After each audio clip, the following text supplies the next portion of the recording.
حضرت موسیٰ کوہ طور جا رہے ہیں. حل جزاء الاحسان الا الاحسان. جس نے نیکی کی ہے وہ نیکی کر کے بھول جائے. یعنی والدین کو بھی حق نہیں ہے کہ اپنی اولاد سے ٹونٹنگ کے ساتھ بات کرے، لیکن جس پر نیکی کی گئی اس کو یاد رکھنا. حضرت موسیٰ کوہ طور پہ جا رہے ہیں.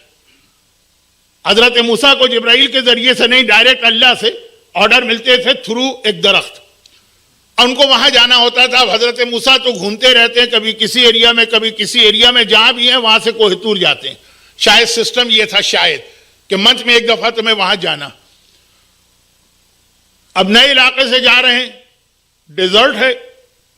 وہ بحث چھوڑ دیجئے کہ کوہ طور مصر میں ہے یا نجف میں، لیکن بہرحال ڈیزرٹ ہے.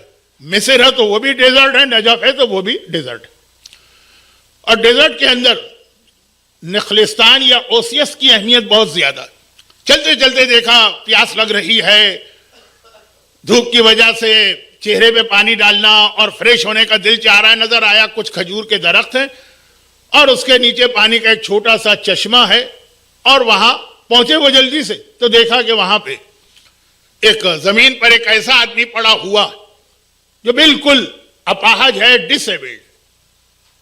چہرے کی کھال بھی اس کی نظر نہیں آ رہی ہے، جگہ جگہ سے جلی ہوئی ہے، اور ہاتھ پیر سب ایسا لگ رہا ہے بیکار ہیں بالکل. حضرت موسیٰ نے یہ منظر دیکھا، فوراً آئے کہ شاید اس کو میری مدد کی ضرورت ہے. ایک مرتبہ پوچھا کہ اے شخص تو ہے کون، کس نے تجھے یہاں لا کے ڈال دیا؟ کہا کہ یا موسیٰ نبی، میں صحیح سالم ٹھیک ٹھاک تھا، مجھے اللہ کی عبادت کا بہت شوق تھا. اس شوق کی وجہ سے میں اپنے شہر کو چھوڑ کے جنگل میں آ گیا. پہلے اس کی پرمیشن تھی کہ انسان گھر میں رہے گا تو عبادت نہیں کر سکتا ہے لیکن اتنی نہیں کر سکتا. کبھی کوئی گھر والے کی خواہش ہے، کبھی کچھ بیوی کی فرمائش ہے، کبھی کچھ شوہر کا مطالبہ ہے، کبھی کچھ بچے آ کے کہہ رہے ہیں، کبھی بچی کو پالنا ہے. سینکڑوں آدمی کے ساتھ پرابلمز ہوتے ہیں. جتنا دل چاہتا ہے اتنی نمازیں نہیں پڑھ سکتا میں. یہ اسلام کا ایک احسان ہے کہ اس نے ان ساری عبادتوں پہ ہمیں نماز کا ثواب دیا ہے، بعض اوقات نماز سے زیادہ کا ثواب دیا. جو ماں اپنے بچے کو پہلاتی ہے، جو شوہر اپنی بیوی کی مدد کرتا ہے، یا بیوی جو شوہر کی خدمت کرتی ہے، نمازوں کا یا نمازوں سے زیادہ کا ثواب دے دیا. پہلے یہ نہیں تھا. چنانچہ نماز کا جس کو شوق ہے تو سب کو چھوڑو، جاؤ جنگل میں. آدم نہ آدمزاد میں یہاں آ گئے. حضرت موسیٰ نے کہا سمجھ میں آتا ہے، اس زمانے میں ایک نہیں ایسے بہت سارے لوگ تھے، مگر تیری یہ حالت کیسے ہو؟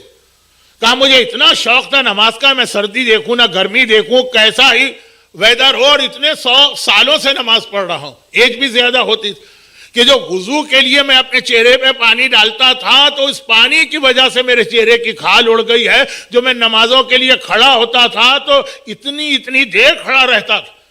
معصومین کے لیے تو روایت ہے ان کے پیروں پہ سویلنگ آ جاتی تھی اور سوج جاتے تھے. میں تو اتنی دیر کھڑا رہتا تھا کہ میرے پیر ہی ختم ہو گئے، میرے ہاتھ ہی ختم ہو گئے، اتنا میں نے اللہ اکبر اور دعا کے لیے ہاتھ اٹھائے. یہ عبادت ہے خدا کی وجہ سے. موسیٰ کی سمجھ میں بات آ گئی کہ ہاں ٹھیک ہے، لیکن پھر تو زندہ کیسے؟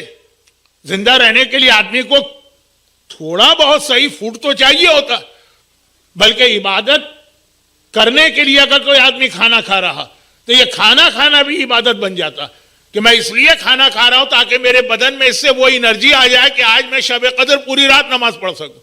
یہ کھانا کھانا عبادت بن جاتا ہے. اس کی تفصیلات اپنی جگہ آتی رہیں گی، آج وقت نہیں ہے، آدھی مجلس ہو گئی، ابھی میں اصل موضوع پہ نہیں آیا. خلاصہ یہ کہ حضرت موسیٰ نے کہا تو زندہ کیسے؟ ایک مرتبہ اس نے آدمی نے حیرت زدہ ہو کے کہا کہ یا نبی خدا، کوئی عام آدمی سڑک پہ گھومنے والا آدمی یہ سوال کرتا تو سمجھ میں آتا آپ نبی خدا ہیں. جس کی عبادت کر رہا ہوں وہی میرا خیال رکھتا ہے. روزانہ صبح اور روزانہ شام کے وقت ایک پرندہ اڑتا ہوا آتا ہے جس کی چونچ میں ایک انار ہوتا ہے. کیا کہتے ہیں؟ پومگرینیٹ. وہ ایک انار ہوتا، وہ اپنی چونچ سے وہ انار کو کھولتا ہے، ایک ایک دانہ اپنے چونچ سے میرے منہ میں ڈالتا ہے. اسی طرح غذا بھراتا ہے جس طرح پرندہ اپنے بچے کو غذا بھراتا. وہ جنت کا انار ہوتا ہوگا. ایک انار میرے لیے انف ہے کہ آدھے دن کی انرجی آ جاتی ہے، نہ بھوک لگے نہ پیاس. پھر شام کو دوسری دفعہ وہ آتا اور روزانہ پتہ نہیں کتنے سال سے 60 سال 70 سال یہی. حضرت موسیٰ نے کہا ہاں بات سمجھ میں آتی ہے، جو اللہ کی اتنی عبادت کرے اللہ بھی اس کا خیال کرتا ہے. خیر میں تو جا رہا ہوں آفیشیل ڈیوٹی پر، خدا حافظ. ہاتھ منہ دھویا اور چلے گئے کوہ طور پر. اس نے کہا ایک ریکویسٹ میری ہے, میں اللہ سے کئی سال سے دعا کر رہا تھا کہ اللہ آپ کو یہاں بھیج دے, اور دعا اس لیے کر رہا تھا کہ مجھے یہ معلوم کرنا ہے کہ جنت میں میرا اسٹیٹس کیا ہوگا. میں جنت تو کنفرم ہے, اتنی عبادت کرنے والے کو جنت نہ ملے وہ تو پوچھنے کی بات ہی نہیں ہے, اسٹیٹس کیا ہوگا, آپ کے برابر ہوگا یا ہو سکتا ہے کہ آپ سے بھی ذرا زیادہ اونچا. حضرت موسیٰ نے کہا کہ اگر تو یہ سوال نہ بھی کرتا تو تیری حالت اور تیری عبادت دیکھ کر اور اللہ جو تیرے اوپر احسان کر رہا, یعنی اللہ تجھ سے خوش ہے, تو میں خود ہی یہ سوال کرنے والا تھا. کہا یا نبی خدا جواب دے کے جائیے گا. کہا ٹھیک. گئے وہاں پہ جو آفیشل ڈیوٹی تھی وہ پوری کرنے کے بعد واپس آ رہے, ایک دم کہا خدا بندہ وہ جو جنگل میں ایک عبادت کرنے والا ہے اس کا جنت میں اسٹیٹس کیا ہے, میرے برابر ہے.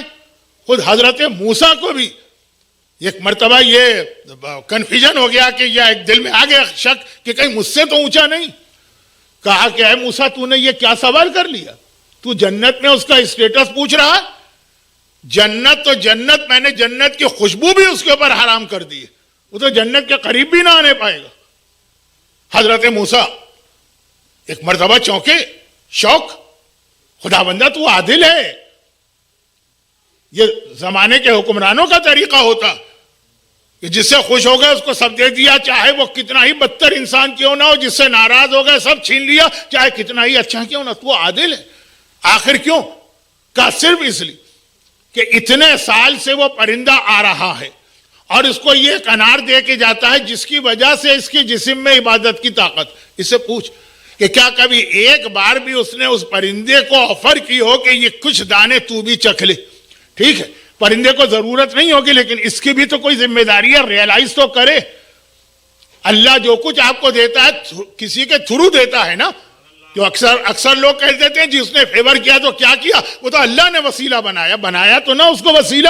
اس کو تو یاد رکھنا ہے اس نے کبھی خیال کیا, کبھی ریئلائز کیا, کبھی اس کے دماغ میں جو احسان کرنے والے کے احسان کو بھول جائے میری جنت میں اس کے لیے کوئی جگہ نہیں. اب حضرت موسیٰ دل نہیں چاہ رہا ہے کہ واپس وہاں جائیں. وہ آدمی اتنے سالوں سے سوال کا جواب لینا چاہتا, انتظار کر رہا ہے کیسے جا کے اس کو یہ جواب دیں, لیکن وعدہ بھی کر کے آئے تھے. چنانچہ ایک مرتبہ بہت ہی ذرا مشکل اردو ہو جاتی ہے, بوجھل قدموں کے ساتھ اس کی جانب گئے اور اس کی بھی آنکھیں ادھر ہی لگیں. جیسے ہی موسیٰ قریب آئے گھبرا کے پوچھا یا نبی خدا یا کلیم الہی میرا اسٹیٹس کیا. کہ یہ جواب ملا ہے کہ جنت تو جنت, تجھے جنت کی خوشبو بھی نصیب نہیں ہوگی, جہنم ہے. تم کیسے ہو کہ وہ تقریر کر رہے ہیں. کہا کہ جنت تو دور کی بات ہے, بوئے جنت بھی نہیں ملے گی, سیدھا سیدھا جہنم. گھبرا کے پوچھا ریزن وائی. کہا ریزن یہ کہ جو تیرے اوپر احسان کرتا ہے, جو نیکی کرتا ہے, والدین کے دل میں بھی اللہ نے محبت رکھی ہے, اللہ نے رکھی ہے, لیکن وسیلہ ان کو بنایا ہے نا.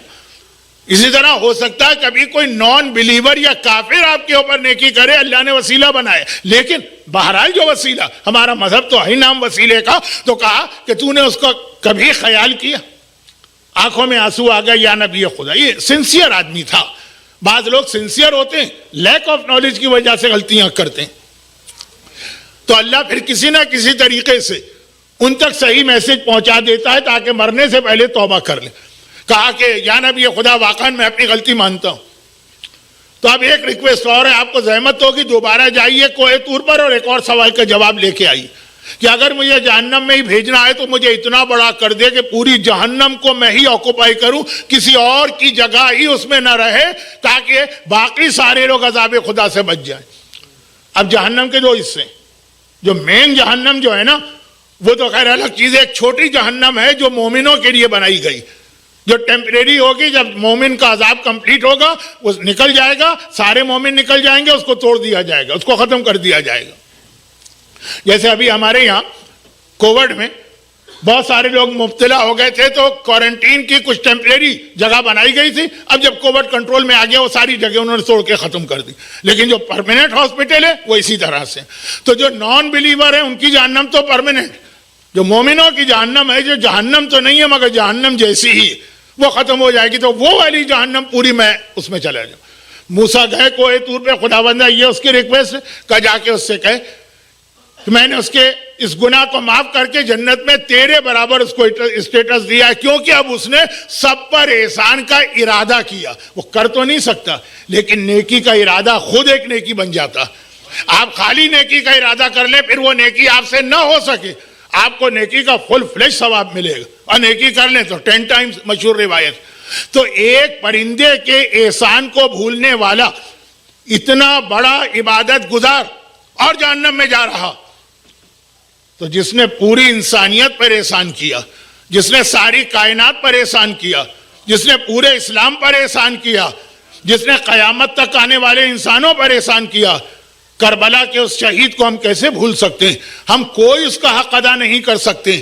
لیکن یہ ایام عزا میں جو ہماری صف بچتی ہے چند دنوں کے لیے، ہم حق ادا نہیں کر سکتے، لیکن ہماری جانب سے وہی جو اسلام کا حکم ہے، ہمارا ایک احساس ہے، ہماری جانب سے ایک قسم کا یہ اقرار ہے کہ مولا حسین آپ کا حق کون ادا کر سکتا ہے؟ آپ کا حق نہ اسلام ادا کر سکتا ہے، نہ قرآن ادا کر سکتا ہے، نہ دین ادا کر سکتا ہے. لیکن ہم آپ کے اس احسان کو مانتے ہیں کہ آپ نے ہم پر اور ہماری نسلوں پر ایک احسان کیا ہے. ہر سال ایام عزا کی یہ تاریخیں آئیں گی، ہم آپ کے اس احسان کو یاد کرتے رہیں گے. لیکن یہ تو سب ہماری جانب سے جو ہم نے بچھائی. اب آقا حسین کو بھی دیکھ لی. بہت ہی میں نے غلط سی مثال صحیح تھی لیکن آقا حسین کے ریفرنس میں اچھی نہیں لگ رہی. دکاندار اور خریدار کی مثال. ہم نے کہا ہم نے مانا، اور اسی لیے اب جو 10 دن آ رہے ہیں نہ ہمارے کھانے کے ٹائمنگ صحیح رہیں گے، نہ سونے کے ٹائمنگ صحیح رہیں گے. خاص طور پر ہمارے یہاں کی لیڈیز جب تک کہ یہ ورکنگ ویمن نہیں بنی تھی، صبح سے شام تک مجلسیں ہی مجلسیں، اور ڈسپائٹ یہاں کی مصروفیت کی عورتوں کی مجلسیں آپ سے زیادہ ہوں گی. لیکن یہ تو ہماری جانب سے اس کے اوپر بات ہوتی رہے گی. اب آئیے آقا حسین کی جانب سے سنی. آقا حسین کی جانب سے اپنے گھر آنے والے مہمان. اب آپ اس وقت اس عزا خانے میں نہیں بیٹھے، آپ آقا حسین کے گھر میں آقا حسین کے مہمان بن کے بیٹھے.